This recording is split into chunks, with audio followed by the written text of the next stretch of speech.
TNTV Tamil ஊடகம், தனித்துவமான தமிழ் ஊடகம். உலகெங்கிலும் வாழும் டிஎன்டிவி தமிழ் ஊடகம் பார்வையாளர்களுக்கு அன்பு வணக்கம்.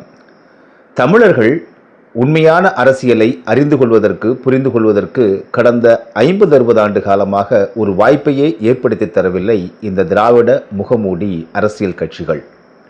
தமிழர்களை மடைமாற்றி, அவருடைய அரசியல் சிந்தனையை மடைமாற்றி, வேறு ஏதாவது ஒரு தளத்திற்கு திருப்பி இவர்கள் தொடர்ந்து காரியம் சாதித்து கொண்டே இருந்தார்கள். அதனுடைய விளைவு அவர்களுக்கே தற்பொழுது திருப்பி தாக்கத் தொடங்கி இருக்கிறது. திராவிட இயக்கங்களும் கட்சிகளும் தொடர்ந்து ஒரு முனையாக பார்ப்பன எதிர்ப்பு, பாஜக எதிர்ப்பு, சங்க பரிவார எதிர்ப்பு என்பதை மட்டுமே தமிழர்கள் மண்டையில் திணித்து கொண்டு அவர்கள் தங்களது காரியங்களை சாதித்து கொண்டிருந்தார்கள். இதோ பார், உங்களை பார்ப்பான் சூத்திரன் என்கிறான், இதோ பார் பாஜக உள்ள பூந்துடும், எனவே திமுகவுக்கு வாக்களியுங்கள் என்பதுதான் இந்த திராவிட முகமூடி கட்சிகளுடைய கடந்த 50-60 ஆண்டு கால உத்தியாக இருக்கிறது. திமுக இல்லை என்றால் அதிமுக, அதிமுக இல்லை என்றால் திமுக என இந்த இரண்டு கட்சிகளுமே ஒன்றுக்கு ஒன்று உள்ளே உறவாடி கொண்டு வெளியே நடித்து கொண்டிருக்கின்றன என்பது விஜய் அரசியல் கட்சி தொடங்கி அவருக்கு அறுதி பெரும்பான்மை இல்லாத நேரத்தில் இரண்டு கட்சிகளும் ஒன்று கூட நினைத்த போதே அவர்கள் இரண்டு பேருமே வேறு வேறல்ல, ஒன்றுதான் என்பது இந்த உலகத்திற்கு நிரூபணமாகி இருக்கிறது. திமுக அதிமுக கூட்டணி இணைந்தால் அவர்களிடம் 120 சட்டமன்ற உறுப்பினர்கள் தான் இருக்கிறார்கள். அதில் 3 இஸ்லாமிய வேட்பாளர்கள் உதயசூரியன் சின்னத்தில் நின்று வென்றவர்கள். அவர்கள் திமுக அதிமுக கூட்டணிக்கு வாக்களிக்க மாட்டார்கள். காரணம் என்னவென்றால் அதிமுக பாரதிய ஜனதா கட்சியோடு இருக்கிறது என்கிற காரணத்தினால். அந்த வகையில் பார்த்தால் 115 உறுப்பினர்கள் தான் அதிமுக திமுக கூட்டணிக்கு ஆதரவாக இருந்தார்கள். எனவே அத்தகைய ஒரு தவறான நிலைப்பாட்டை எடுத்துவிடக்கூடாது என்பதற்காகவும் இன்னும் 1 மாத காலத்தில் உள்ளாட்சி தேர்தல் வருகின்ற வேளையில் அதிமுக திமுக கூட்டணி எப்படி உள்ளாட்சி தேர்தலை சந்திக்கப் போகிறது, அதில் ஏராளமான சிக்கல்கள் பிரச்சனைகள் வரும் என்கிற காரணத்தினாலும் அந்த முடிவை கைவிட்டிருக்கிறார்கள் அதிமுக திமுகவினர். ஆக இத்தனை ஆண்டு காலம் திமுக தான் தங்கள் எதிரி என்றும் அதிமுக தான் தங்கள் எதிரி என்றும் இரண்டு கட்சிகளுமே இங்கே அரசியல் நாடகம் நடத்தி வந்திருக்கிறார்கள் என்பது இந்த விஜயினுடைய அறுதி பெரும்பான்மை கிடைக்காத இந்த ஒரு காலத்தில் நிரூபணமாகி இருக்கிறது, மக்களுக்கு வெட்ட வெளிச்சமாகி இருக்கிறது. இந்த திமுக அதிமுகவும் வேறு வேறல்ல, இந்த இரண்டு கட்சிகளையுமே ஒழிக்க வேண்டும். அதே போல தமிழ்நாட்டில் தமிழ் தேசிய உணர்வோடு ஒரு கட்சி வந்துவிடக்கூடாது என்கிற இந்த இரண்டு நோக்கங்கள் ஒரே புள்ளி. இவற்றை வைத்துத்தான் இந்திய காங்கிரஸ் கட்சியும் பாரதிய ஜனதா கட்சியும் இரண்டும் ஒன்றுக்கு எதிரிக்கு எதிரி நண்பன் என்கிற அடிப்படையில் ஒன்றிணைந்து தமிழ்நாட்டில் இந்த 3 கட்சிகளையும் துவம்சம் செய்து கொண்டிருக்கின்றன. அதுதான் இந்த தேர்தலில் நடந்தது. தமிழ்நாட்டில் காங்கிரஸ் கட்சியோ பாரதிய ஜனதா கட்சியோ காலூன்றவே முடியாத நிலை கடந்த 50-60 ஆண்டு காலமாக நிகழ்ந்து கொண்டிருக்கிறது. அந்த வகையில் திமுக அதிமுக ஆகிய இரண்டு கட்சிகளையும் நாம் பாராட்டித்தான் ஆக வேண்டும். அவர்களுடைய இருப்பின் காரணமாகத்தான் இங்கே காங்கிரஸ் கட்சியோ பாஜகவோ இடதுசாரிகளோ இங்கே காலூன்ற முடியாத நிலை. கேரளாவில் பார்த்தீங்கன்னா இடதுசாரிகள் 5 ஆண்டுகள் ஆட்சி ஆளுவாங்க, காங்கிரஸ் கட்சி 5 ஆண்டுகள் ஆட்சி ஆளும். அங்கே பாரதிய ஜனதா கட்சி உள்ளே நுழைவதற்கு இத்தனை ஆண்டு காலம் ஆகி இருக்கிறது. ஆக இந்தியா முழுவதுமே காங்கிரஸ் கட்சி தான் இன்று எப்படி பாஜக எல்லா மாநிலங்களையும் கவர்ந்து இழுத்து தங்களுடைய மாநிலங்களாக ஆட்சி அதிகாரத்தை நிறுவுகிறார்களோ இதைத்தான் காங்கிரஸ் கட்சி செய்து கொண்டிருந்தது. இந்தியா முழுவதுமே காங்கிரஸ் கட்சியினுடைய ஆளுகைக்கு உட்பட்டிருந்தது. எல்லா மாநிலங்களிலும் காங்கிரஸ் ஆட்சி. அப்படிப்பட்ட நிலையில் தான் காங்கிரஸினுடைய தலைமை வீழ்ச்சி அடைகிறது. இந்த தலைமையை வீழ்த்தியது யார் அப்படின்னு பார்த்தீங்கன்னா அது பன்னாட்டு அரசியல் வரைக்கும் செல்லும். நான் எனக்கு சுருக்கமாக சொல்லிடுறேன். இந்திரா காந்தி 2 வேலைகள் செய்தார் தன்னுடைய வாழ்நாளில். ஒன்று, பங்களாதேஷை பிரித்து கொடுத்தார் அவர்களுக்கு. அடுத்ததாக இலங்கை வடக்கில் போராளி குழுக்களுக்கு ஆயுதங்களையும் நிதி உதவியும் இராணுவ பயிற்சியும் அளித்தார். ஆக இலங்கைக்கு மிகப்பெரிய ஒரு தலைவலி உண்டாக்கினார் இந்திரா காந்தி. இதனால் இலங்கைக்கு இந்தியா மீது கோபமா என்றால் இல்லை, அமெரிக்காவிற்கு தான் இந்திரா காந்தி மீது கோபம். காரணம், திரிகோணமலையிலே தங்களுடைய இராணுவ தளத்தை அமைப்பதற்காக முயற்சி செய்தது அமெரிக்கா. அதை தடுப்பதற்காகத்தான் இந்திரா காந்தி வடக்கில் போராளி குழுக்களுக்கு ஆயுதங்களை கொடுத்து அங்கே ஒரு கலகத்தை ஏற்படுத்தினார். அதன் காரணமாக அமெரிக்கா வேறு வழியில்லாமல் இலங்கையிலிருந்து 200 கிலோமீட்டர் தள்ளி உள்ள டியகோ கார்சியா என்கிற தீவில் தன்னுடைய தளத்தை அமைத்து கொண்டு விட்டது. அதே தீவில் தான் பிரிட்டன் அரசும் அங்கே இராணுவ தளத்தை அமைத்து கொண்டிருக்கிறது. அந்த தீவை இரண்டாக பிரித்து கொண்டார்கள் அமெரிக்காவும் பிரிட்டனும். அன்றிலிருந்தே இந்திரா காந்தி மீது அமெரிக்காவிற்கு மிகப்பெரிய கோபம். எப்பாடுபட்டாவது இலங்கை திரிகோணமலையில் இராணுவ தளத்தை அமெரிக்கா அமைத்திருந்தால் இன்று ஈரானில் போர் நடக்குது இல்லைங்களா, முன்னதாக ஈராக்கில் நடந்துச்சு இல்லைங்களா, இதற்கெல்லாம் மிக வசதியாக அவர்களுக்கு இருந்திருக்கும், அதாவது அமெரிக்காவிற்கு இருந்திருக்கும். அத்தகைய ஒரு வாய்ப்பை சுக்குநூறாக்கியவர் இந்திரா காந்தி. இப்படிப்பட்ட நிலையில்தான் இந்திரா காந்தி கொல்லப்படுகிறார். அதன் பிறகு ராஜீவ்காந்தி வருகிறார். ராஜீவ்காந்தியுடைய காலகட்டத்தில் இலங்கையினுடைய போராளிகள் குழுக்கள் மீதான பார்வை வேறு மாதிரியாக திரும்புகிறது. அமைதிப்படை என்ற ஒன்றை அனுப்புகிறார். ஆனால் அமைதிப்படை அங்கே துவம்சம் செய்கிறது தமிழர்களை. பிறகு தமிழர்களே அமைதிப்படைக்கு எதிராக திரும்பினார்கள் என்பதுதான் கள நிலவரம். காரணம், வரும்போது அமைதிப்படையை ஆதரித்து பூசை செய்து வணங்கிய தமிழர்கள் 2 நாட்களில் மீண்டும் அதை எதிர்க்கும் சூழ்நிலைக்கு இந்திய அரசாங்கம், ராஜீவ்காந்தி அரசாங்கத்தினுடைய நகர்வுகள் அப்படி அமைந்தன. ராஜீவ்காந்தியும் அமெரிக்காவினுடைய அந்த அழுத்தத்திற்கு ஒத்து வரவில்லை. எனவே ராஜீவ்காந்தியையும் கொல்ல வேண்டும்.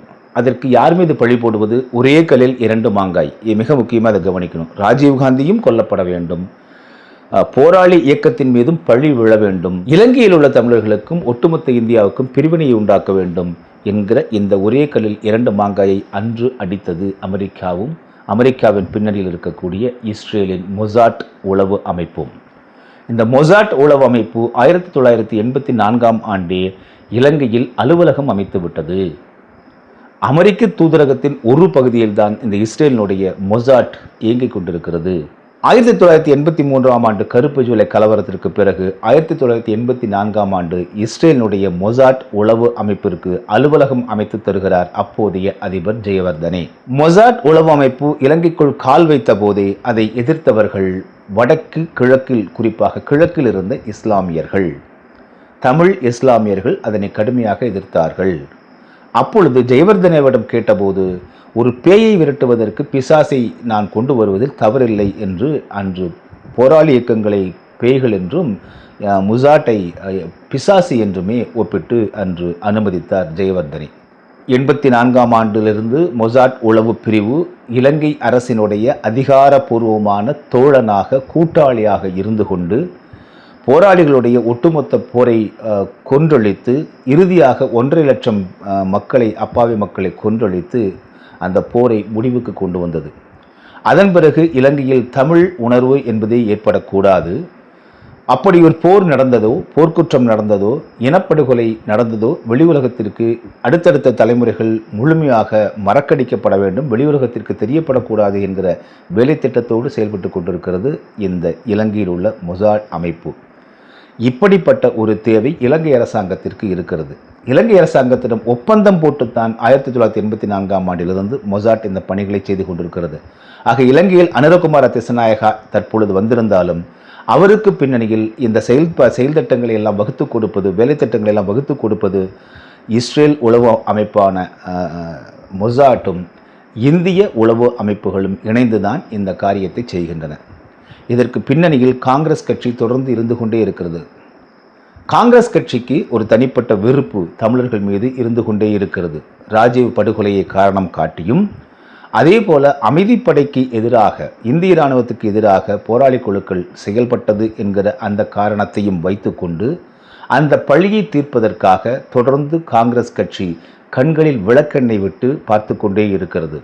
குறிப்பாக இலங்கையில் தமிழ் தேசியம் என்கிற அரசியலை முற்றாக அழித்துவிட்டு அங்கே தமிழ் தேசியம் எழுச்சி பெறவே முடியாத நிலையை ஏற்படுத்தியதில் காங்கிரஸ் கட்சிக்கும் இந்திய அரசினுடைய உளவுத்துறைக்கும் இலங்கையில் இருக்கக்கூடிய மொசாட் உளவு பிரிவுக்கும் இலங்கையினுடைய ஒட்டுமொத்த அரசாங்கத்திற்கும் நெருங்கிய தொடர்பு உண்டு. இந்த தமிழ்நாட்டுக்கு எதிரான இப்படி ஒரு அரசியல் நகர்வுகளை மிக துல்லியமாக மேற்கொண்டு தமிழ்நாட்டில் திமுக, அதிமுக ஆகிய 2 கட்சிகளும் ஒழிக்கப்பட வேண்டும், தமிழ் தேசியம் பேசிக் கொண்டிருக்கக்கூடிய நாம் தமிழர் கட்சியும் ஒழிக்கப்பட வேண்டும் என்கிற ஒரே கல்லில் 3 மாங்காய் அடிக்கக்கூடிய இந்த திட்டத்திற்கு பின்னணியில் யார் இருக்கிறார்கள் என்று பார்த்தால் இந்திய அளவில் காங்கிரஸ் கட்சி இருக்கிறது. காங்கிரஸ் கட்சியினுடைய கண்ணசைவுக்கு ஏற்ப செயல்படக்கூடிய உளவுத்துறை ஒரு இயக்கம் இருக்கிறது. இந்த உளவுத்துறை இயக்கத்தினுடைய மிக முக்கியமான தொடர்பு எங்குன்னு வந்து பார்த்திங்கன்னா இலங்கையில் உள்ள அரசாங்கத்தோடு தொடர்பு இருக்கிறது. இந்த இலங்கை அரசாங்கத்திற்கு கொள்கை வகுப்பாளர்கள் யார் என்று பார்த்தால் இஸ்ரேல் நாட்டினுடைய உளவு பிரிவு மொசாட். 1984ஆம் ஆண்டு அங்கே அதிகாரப்பூர்வமாக கால் ஒன்றிய மொசாட் போராளிகள் இயக்கத்தினுடைய அந்த போரையும் திட்டமிட்டு அணுவணுவாக சிதைத்து இறுதியில் 1.5 லட்சம் மக்கள் கொலை செய்வதற்கு ஆயுதங்கள் கொடுத்து, தொழில்நுட்பங்கள் கொடுத்து, இராணுவ பயிற்சி கொடுத்து, ஒட்டுமொத்தமாக அங்கே தமிழ் தேசியம் என்கிற அந்த அரசியல் கோட்பாட்டையும் தமிழர் இன உணர்வுகளையும் முள்ளிவாய்க்காலில் வைத்து ஒட்டுமொத்தமாக பாஸ்பரஸ் குண்டுகளையும் அதே போல கொத்து குண்டுகளையும் போட்டு அழித்தது இஸ்ரேலினுடைய மொசாட் அமைப்பு. இவ்வாறு அழிக்க வேண்டும் என்று இலங்கைக்கும் இஸ்ரேலுக்கும் ஏற்பட்ட ஒப்பந்தத்தின் விளைவாக அதிகாரப்பூர்வமாக அலுவல் பூர்வமாக அன்றைய அதிபர் ஜெயவர்தனை மேற்கொண்ட ஒப்பந்தத்தின் விளைவாகத்தான் இஸ்ரேலினுடைய மொசாட் உளவு அமைப்பு 1984ஆம் ஆண்டிலிருந்து இலங்கையில் அதிகாரப்பூர்வமாக காலூன்றி அங்கே தற்பொழுது அனுரகுமார திசாநாயக அரசு அமைந்ததற்கும் 2009 முள்ளிவாய்க்கால் படுகொலை என்பதோ அதற்கு முன்னதாக நடந்த இனப்படுகொலை என்பதோ அது ஒரு இனப்படுகொலை அல்ல, பயங்கரவாத எதிர்ப்பு என்பது போல பன்னாட்டு அரசியல் கட்சிகளுக்கு சொல்லி ஐநா மனித உரிமைகள் ஆணையத்திலும் இலங்கையில் நடைபெற்றது இனவழிப்பு அல்ல, போர்க்குற்றம் அல்ல, அது ஒரு பயங்கரவாத இயக்கம். அந்த பயங்கரவாத இயக்கத்தை இலங்கை அரசாங்கம் அழித்துவிட்டது என்பதாக ஒரு நெரேட்டிவ், ஒரு கதை கட்டுதலுக்கு மிக முக்கிய பின்னணியாக இருப்பது இந்த இஸ்ரேலுடைய மொசாட் அமைப்பு. எப்படி நரேந்திர மோடி அரசு இங்கே மொழிவழி தேசிய இனங்களுடைய வேறுபாடுகள் எல்லாம் இங்கே கிடையாது, ஒரே மொழி, ஒரே நாடு, ஒரே சட்டம் என்பதாக கொண்டு வர விரும்புகிறதோ அதே போலத்தான் நீங்கள் இலங்கையில் அனுரகுமார திசாநாயகவும் ஒரே நாடு என்பதாக கொண்டு வரார். அங்கே தமிழர்களுக்கான நாடோ அல்லது சிங்களர்களுக்கு நாடு என்ற அந்த பிரிவினை இல்லாமல் ஒரே நாடு என்கிற அந்த ஒரு இலங்கை தேசிய என்கிற அந்த உணர்வோடு அவர் காய் நகர்த்தி கொண்டிருக்கிறார். இந்த இரண்டு மிக முக்கியமான கோட்பாட்டுக்கும் பின்னணியில் இருப்பது இந்த இஸ்ரேலினுடைய மொசாட் அமைப்பு. இந்தியாவில் 28 மாநிலங்கள் 8 யூனியன் பிரதேசங்கள் இருக்கின்றன. இதில் யூனியன் பிரதேசங்கள் எல்லாம் தேசிய கட்சிகளுடைய நேரடி கட்டுப்பாட்டில் இருக்கும். ஆனால் இந்த 28 மொழிவழி தேசிய மாநிலங்களில் அவ்வாறு தேசிய கட்சிகள் ஆதிக்கம் செலுத்த முடியாத சூழ்நிலை இருக்கும்போது அதற்குள்ள பெனட்ரேட் ஊடுருவுவதற்காகத்தான் காங்கிரசும் பாஜகவும் பல்லாண்டுகளாக போராடி கொண்டிருக்கிறது. காங்கிரஸ் விட்ட அந்த பணியை தற்பொழுது பாஜக செய்கிறது. இந்த மொழிவழி தேசிய இனங்களினுடைய உணர்வுகளை எல்லாம் மழுங்கடித்துவிட்டு ஒரே நாடு, ஒரே மொழி, ஒரே தேசம், ஒரே சட்டம் என்று இந்தியாவில் கொண்டு வர விரும்புவது பாரதிய ஜனதா கட்சி மட்டும் அல்ல. அதைவிட அதில் மிக தீவிரமாக ஈடுபாட்டோடு இருப்பது காங்கிரஸ் கட்சி.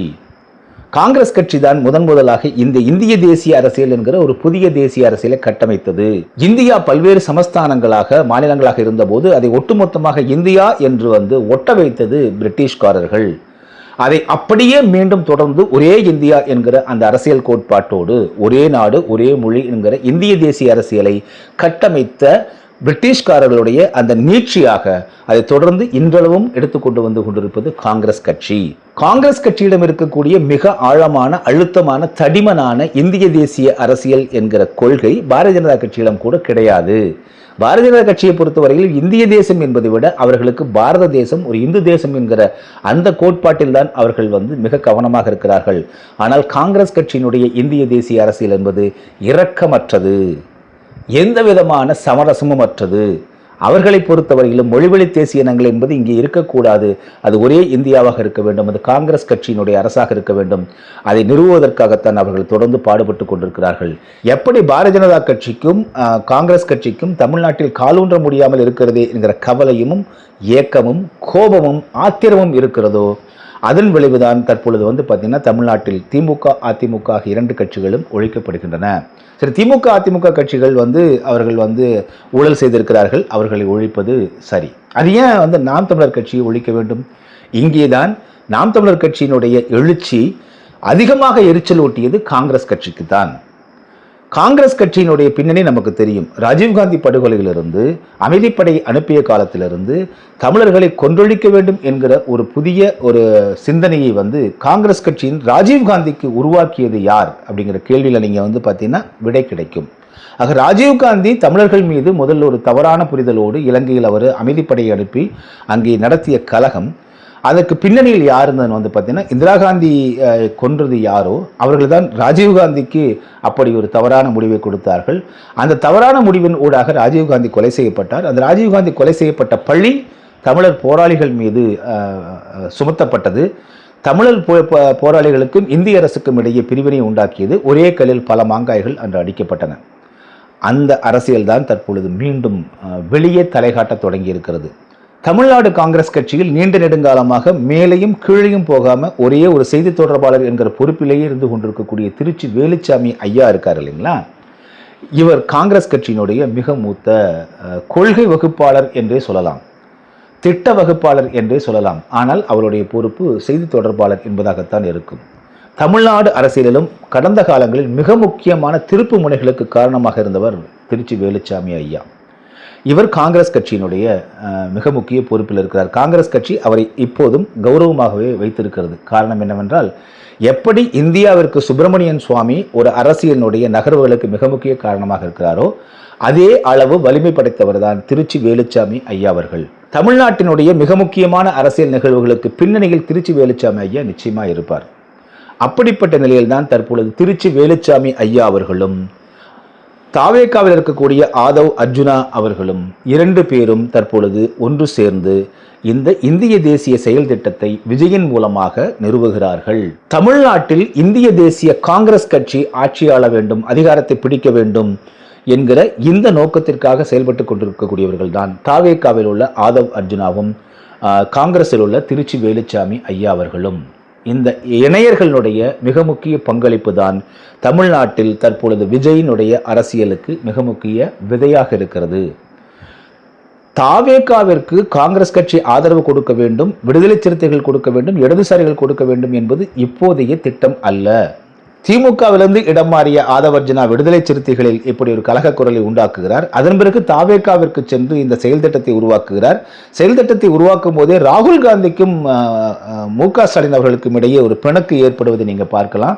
இரண்டு பேருமே சந்தித்துக் கொள்ளாமல் இருப்பதை பார்க்கலாம். ராகுல் காந்திக்கு திமுக மீது ஒரு கடுமையான கோபம் இருக்கிறது என்பதை வெளிப்படையாக இவர்கள் வெளிப்படுத்தியதை பார்க்கலாம். இதற்கிடையில் இடதுசாரிகளும் ஆட்சியில் அதிகாரத்தில் பங்கு வேண்டும் என்ற ஒரு குரலை எழுப்புறாங்க. அதே போல விசிகாவும் எழுப்புகிறது. காங்கிரஸ் கட்சி தொடர்ந்து திருச்சி வேலுச்சாமி ஐயா அவர்கள் மூலமாகவும் மாணிக்கம் தாகூர் அவர்கள் மூலமாகத்தான் இந்த ஆட்சி அதிகாரத்தில் பங்கு என்பதும் திமுகவுக்கு எதிரான நிலைப்பாட்டை தொடக்கத்திலிருந்தே இவர்கள் ஆரம்பித்து விட்டார்கள். இதை இப்போது திமுக எங்களுடைய தயவில் தான் இவர்கள் போகிறார்கள் என்பதாக ஒரு பொய்யான தவறான பிம்பத்தை திமுக கட்டமைத்துக் கொண்டிருக்கிறது. அது பரிதாபகரமாக கட்டமைத்துக் கொண்டிருக்கிறது. ஆதவ் அர்ஜுனா, திருச்சி வேலுச்சாமி இணையர்கள் இணைந்து தொடக்கத்திலிருந்தே திமுக கூட்டணியிலிருந்து காங்கிரஸ் கட்சி, கம்யூனிஸ்ட் கட்சிகள், விசிகா வெளியேற வேண்டும், கலக குரல் செய்ய வேண்டும் என்று அன்றே தொடங்கி வைத்தார்கள். அவர்கள் திட்டமிட்டபடிதான் இந்த தேர்தல் முடிவுகள் வந்திருக்கின்றன. தற்பொழுது காங்கிரஸ் கட்சி நேரடியாக தமிழ்நாட்டில் ஆணிவேரை இங்கே மீண்டும் தளைய வைக்கிறது. அதிமுகவை பயன்படுத்தி பாரதிய ஜனதா கட்சி தமிழ்நாட்டில் நேரடியாக தேசிய அரசியலை இங்கே நுழைக்கிறது. தமிழ்நாட்டில் மாநில கட்சிகளை சுக்குநூறாக உடைக்க வேண்டும் என்கிற இந்த திட்டத்தில் திமுக, அதிமுகவை ஊழல் குறை சொல்லி இவர்கள் சுமத்தி அதை அகற்றினால் கூட மக்கள் ஏற்றுக்கொள்வார்கள். நாம் தமிழரை ஏன் இவர்கள் துவம்சம் செய்கிறார்கள் என்று பார்த்தால், நாம் தமிழர் கட்சியை பூண்டோடு அழித்து விட வேண்டும் என்கிற முனைப்போடு செயல்பட்டு கொண்டிருக்கக்கூடியவர்கள் திருச்சி வேலுச்சாமியும் தாவேகாவில் உள்ள ஆதவ் அர்ஜுனாவும் தான். இந்த ஒட்டுமொத்தமான தேசிய அரசியல் இந்த செயல் திட்டத்திற்கு, வேலை திட்டத்திற்கு பின்னணியில் இருக்கக்கூடிய இந்த இரண்டு பேருக்கும் தனிப்பட்ட முறையில் அவர்கள் நாம் தமிழர் மீது ஒரு கோபம் இருக்கிறது. ஒன்று. இரண்டாவது, காங்கிரஸ் கட்சிக்கு நாம் தமிழர் ஆகாது. ஆக காங்கிரஸ் கட்சி என்பது இலங்கை அரசியலை தீர்மானிக்கக்கூடிய மொசாட் அமைப்போடு இணைந்துதான் காங்கிரஸ் கட்சி தொடர்ந்து செயல்பட்டு கொண்டே இருக்கிறது. அப்படிப்பட்ட நிலையில் பார்த்தீங்கன்னா தற்பொழுது இந்திய தேசியம் என்பதை காங்கிரஸ் கட்சி மீண்டும் கைகளில் எடுக்கிறது. இலங்கை தேசியம் என்பதை ஏற்கனவே அனுரகுமார திசாநாயக்கா கையில் எடுத்துக் கொண்டு விட்டார். இதன் காரணமாகத்தான் நாம் தமிழர் என்பது எக்காலத்தும் எழுச்சி பெற்றுவிடக்கூடாது என்கிற இந்த மிக முக்கியமான வேலை திட்டத்தில் மூளைகளாக செயல்படக்கூடியவர்கள் ஆதவ் அர்ஜுனாவும் திருச்சி வேலுச்சாமியும் காங்கிரஸ் கட்சியும் இலங்கை அரசாங்கமும். இந்த நெட்வொர்க்கின் மூலமாகத்தான் இவர்கள் ஒருபுறம் திமுக, அதிமுக ஆகிய கட்சிகளை அழித்துக்கொண்டு தேசிய அரசியலை இங்கே கொண்டு வருவது, தேசிய அரசியல் கட்சியினுடைய ஆதிக்கத்தை இங்கே கொண்டு வருவது, அதே போல தமிழர் தேசிய உணர்வு எழுந்துவிடாமல் பாதுகாத்துக் கொள்வது என்கிற இலங்கை அரசாங்கத்தினுடைய இலங்கை தேசிய அரசியலும், இந்திய காங்கிரஸ் கட்சியினுடைய இந்திய தேசிய அரசியலும் இவர்களுக்கு பின்னணியில் இருக்கக்கூடிய இஸ்ரேல் மொசாட் அமைப்பும் இந்த கூட்டணி தான் நாம் தமிழர் கட்சியை சிதைப்பதற்கான வேலையை நேரடியாக செய்கிறது. ஆதவ் அர்ஜுனா, திருச்சி வேலுச்சாமி ஆகியோருக்கு காங்கிரஸ் கட்சி என்பதை தாண்டி தமிழ் தேசியம், குறிப்பாக தமிழர்கள் தமிழ்நாட்டை ஆள வேண்டும் என்பது ஒருபோதும் அவர்களால் சகித்துக் கொள்ள முடியாத ஒரு முழக்கம். காரணம், இங்கே பிற மொழியாளர்கள், குறிப்பாக தெலுங்கர்களுடைய ஆதிக்கம் மிக வலுவாக அரசியல் கட்சியில் இருந்து கொண்டிருந்த போது அதனை எதிர்த்து சுக்குநூறாக உடைத்தவர் சீமான் அவர்கள். எனவே நாம் தமிழர் கட்சி தமிழர் உணர்வோடு தமிழ்நாட்டில் எழுந்து விட்டால் பிற மொழியாளர்களான தெலுங்கர்கள் இங்கே அரசாட்சி செய்ய முடியாது, மேலாதிக்கம் செய்ய முடியாது என்கிற காரணத்தினால் இந்த திமுக அதிமுக அழிப்பு கூடவே நாம் தமிழர் கட்சியும் மிக துல்லியமாக குறியிட்டு அழிப்பது. இதுதான் திருச்சி வேலுச்சாமி, ஆதவ் அர்ஜுனா அவர்களுடைய முன்களப் பணி.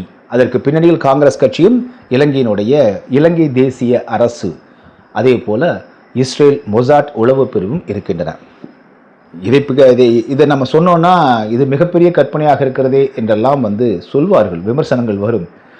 அவர்கள் இப்படித்தான் மடைமாற்றிக் கொண்டிருக்கிறார்கள். நாம் தமிழர் கட்சி வீழ்ச்சியை யார் யாரெல்லாம் கொண்டாடுகிறார்கள் என்று பார்த்தால், முதலில் இலங்கையினுடைய சிங்கள பௌத்த பேரினவாத அரசியல்வாதிகள் கொண்டாடுகிறார்கள்.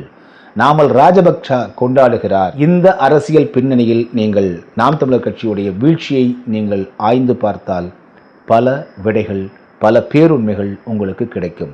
நாம் இப்போது அடிக்கோடு இட்டு காட்டியிருக்கிறோம். மீண்டும் மற்றொரு காணொலியில் உங்களை சந்திக்கிறேன். அதுவரை நன்றி, அன்பு, வணக்கம். கோயம்புத்தூர் மாநகரில் 16 வகை தரமான எண்ணெய் வகைகள் கண்முன்னே அரைத்து சூரிய ஒளியில் வைக்கப்பட்டு முறையாக விற்கப்படுகின்றன. நேரிலும் அஞ்சல் வழியாகவும் வாங்கிக் கொள்ளலாம். தொடர்புக்கு 9843028388. டிஎன்டிவி தமிழ் ஊடகம், தனித்துவமான தமிழ் ஊடகம்.